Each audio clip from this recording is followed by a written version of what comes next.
నమస్తే, welcome to Leo. మనతో ఉన్నారు సీనియర్ జర్నలిస్ట్ హేమసుందర్ గారు. సార్ నమస్తే. నమస్తే సార్, దర్శక ధీరుడు, మగధీరుడు రాజమౌళి. సో రాజమౌళి గారు అంటే చాలా సాఫ్ట్ కార్నర్ ఉంటుంది అందరికీ. అటువంటిది రాజమౌళి గారి పైన ఇప్పుడు కేసు నమోదు కాబోతుంది, వానర సైన్యం కేసు నమోదు చేయబోతుంది అని చెప్పేసి అంటారు. ఎందుకు అంటే ఇంత పెద్ద ఈవెంట్ జరిగిన తర్వాత ఎక్కడ తప్పిదం జరిగింది ఏంటి, నిజంగా రాజమౌళి గారు అన్నింది తప్పేనా అంటే మీరు ఏమంటారు? అంటే ఒకటండి, ఆయన ఈవెంట్ పెట్టుకున్నారు, అది అంతా ఓకే, కానీ ఆయన అన్న మాటలు ఏంటి, దేవుడు లేడని ఎక్కడ అనలా. ఆయన నాకు నమ్మకం లేదు అనే మాట అన్నారు. అక్కినేని నాగేశ్వరరావు గారు కూడా నాకు నమ్మకం లేదు, నా శక్తి సామర్థ్యాలను నమ్ముకుంటానని ఆయన పైకి వచ్చిన వ్యక్తే. ఈయన కూడా అదే కావచ్చు. ఇప్పుడు నేను అంత కష్టపడి నేను అంత పైకి వచ్చినప్పుడు నేను దేవుడిని ఎందుకు నమ్మాలి అని అక్కినేని నాగేశ్వరరావు గారు అన్నారు.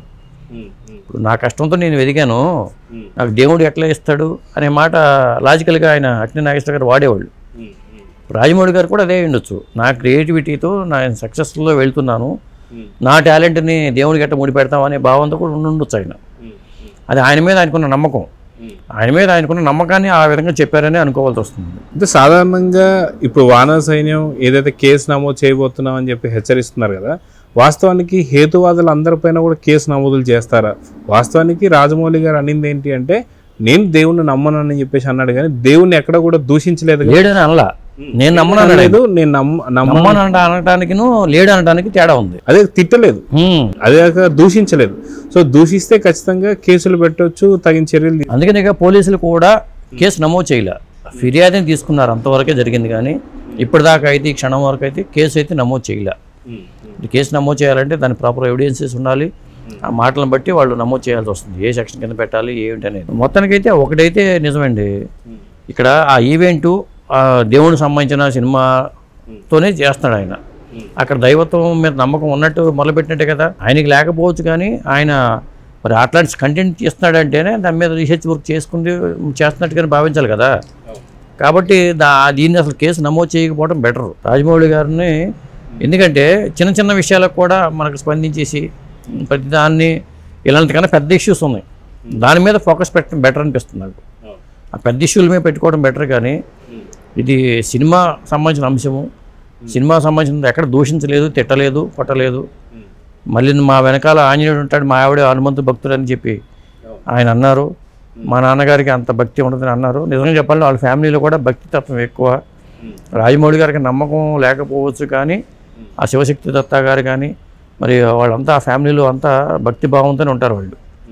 కాబట్టి మనం వీళ్ళు పెట్టేవాళ్ళు కూడా రకరకాల ఇది వార్తలకు ఎక్కడం కోసం పెడతారని తెలియదు, కానీ మొత్తానికి వాళ్ళు కూడా సంయమనం పాటించుకుని దీన్ని ఎంతటితో వదిలేయటం బెటర్ అని నా ఉద్దేశం అండి. అయితే వాస్తవానికి ఆయన డ్రీమ్ ప్రాజెక్ట్ ఏదైతే ఉందో మహాభారతం కావచ్చు, అదేవిధంగా ఇప్పుడు రాముడు గెటప్లో మనం చూసాం, రాముడికి సంబంధించినటువంటి ఒక షూట్ అయిపోయిందని చెప్పేసి మహేష్ బాబు గారు చెప్పడం జరిగింది. ఖచ్చితంగా ఆయనకి భక్తి అయితే ఉంది, కాకపోతే ఆ రోజు ఉన్నటువంటి ఒక సందర్భం ఏదైతే ఉందో 100 అడుగుల స్క్రీన్ పైన అనుకున్న టైంకి వీడియో రాకపోవడంతో కావచ్చు, కొంత టెక్నికల్ ఇష్యూ రావడంతో ఆ యొక్క ఉద్వేగంలో ఆ మాట అన్నాడేమో అని కొంతమంది అంటారు. కానీ ఆ టైంలో దేవుడు గుర్తు రావాలి. జనరల్గా మనుషులకి ఏంటంటే కష్టాలు ఉన్న టైంలో దేవుడు గుర్తొస్తాడు, ఇబ్బందికర పరిస్థితుల్లో స్వామి నువ్వు అని అనుకుంటారు వాళ్ళు ఎవరైనా సరే. కానీ అది నిజంగా చెప్పాలంటే వాళ్ళు ఎఫర్ట్ పెట్టారు, అంత టెన్షన్ ఉంటుంది, పెద్ద ఈవెంటు ఇవన్నీ ఉంటాయి కదా.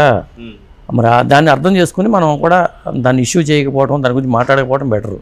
అయింది అయిపోయింది, ఆ సినిమాకి వెళ్ళిపోతున్నారు, సెట్ మీదకి వెళ్ళిపోతారు, ఇక ప్రశాంతంగా సినిమా చేసుకుని ఇస్తే హ్యాపీగా ఉంటుంది. లేదు ఇట్లాంటి రసభాలు చేసుకుంటూ ఉంటే డిస్టర్బెన్స్ తప్పితే ఏ ఉండదు. ఫోకస్ అంతా సినిమా మీద పెట్టాలి, ప్రొడక్ట్ మీద పెట్టాలి. కాబట్టి ఆయన మంచి ప్రయత్నం చేస్తున్నారు, కాబట్టి మనం కూడా ఎంకరేజ్ చేయడం అనేది బెటర్ అని నా ఉద్దేశం. సో మీరు అన్నట్టు ఖచ్చితంగా చాలా గ్రాండ్ సినిమాలు మనం చూసాం, ఆస్కర్ రేంజ్ సినిమాలు కూడా ఆయన చేతుల మీదకి వచ్చాయి. అలాంటి వ్యక్తి ఏదో చిన్న మాట వల్ల ఆయన మీద కేసు పెట్టి ఇబ్బంది పెడుతున్నటువంటి సమయంలో నిజంగా ఈ టైంలో రాజమౌళి గారు ఏమైనా ఎక్స్ప్లెనేషన్ ఇచ్చుకోవాల్సిన అవసరం ఏమైనా ఉంటుందా లేదా అంటే ఏం చెప్తారు? ఇచ్చిస్తే బెటరు, మీడియా ముఖంగా ఆయన ఒక ఎక్స్ప్లెనేషన్ ఎవరైనా ఇస్తే బెటరు. నేను ఏ పరిస్థితిలో అలా మాట్లాడాల్సి వచ్చింది, ఎందుకంటే వాడు సోషల్ మీడియాలో విపరీతంగా ట్రోల్స్ వస్తూ ఉంటాయి. కాబట్టి ఆయన తనకి దేవుడు లేడని ఆయన అన్నాడా, లేకపోతే దేవుడు మీద నమ్మకం లేదన్నాడా, ఎందుకు అనాల్సి వచ్చింది అనే దాని మీద ఆయన అక్కడే చెప్పారు. ఇంత ఈవెంట్ చేసుకుందాం అనే ఫ్రస్ట్రేషన్లోనే అన్నాడు ఆయన. అది తెలిసిపోతుంది, ఫ్రస్ట్రేషన్ అనేది ప్రతి మనిషికి వస్తుంది. కాబట్టి మళ్ళీ ఒకసారి నేను క్షమాపణ చెప్పినట్టుగా పోనీ ఒక వీడియో రిలీజ్ చేసుకుంటే, ముఖ్యంగా ఎవరైతే ఉన్నారో కొద్దిగా వాళ్ళు కూడా వాళ్ళ ఈగో కూడా సాటిస్ఫై అవుతుంది. అదండి. సో చూద్దాం సార్, ఖచ్చితంగా మీరు అన్నట్టుగా రాజమౌళి గారు ఒక చిన్న ఎక్స్ప్లెనేషన్ ఇచ్చుకుంటే మంచిది. సో చూద్దాం ఏం జరగబోతుందో. నమస్తే. నమస్తే.